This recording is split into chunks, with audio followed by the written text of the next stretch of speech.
Уште едно на листата премиерски себе демантирања.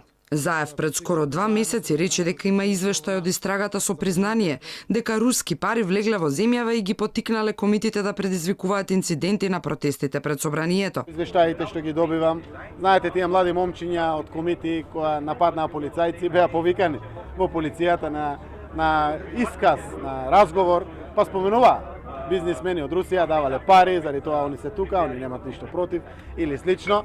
Ама денеска изненаде со спротивен одговор. Немал никакви докази. Немам јас никакви докази за директно мешање или влијание на Русија или на било која друга земја.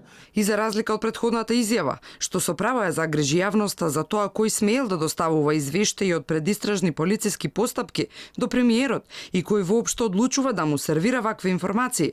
Денеска Заев целосно избегна да ја спомене истрагата, но не испушти да стави политички зачин. По повод на тоа, Русија има различни ставови од Европската унија, од Соединетите американски држави, но за нас е значајно што има различни ставови од мнозинството граѓани, огромно мнозинство во Македонија, која што не гледа друга алтернатива освен полноправно членство во НАТО и Европската унија.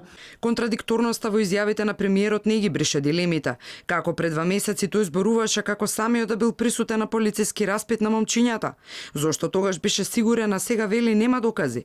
Изјавите се паушални или има друга позадина? Што зборуваат сведоците, осомничените во фаза на предистражна постапка, знае само надлежниот јавен обвинител и инспекторот кој работи на случајот.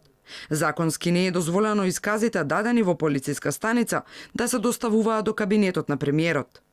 А што се однесува до руските пари пак, според Заев влезени во земјава да го урнисаат референдумското изјаснување и тоа директно од проруски грчки бизнисмени.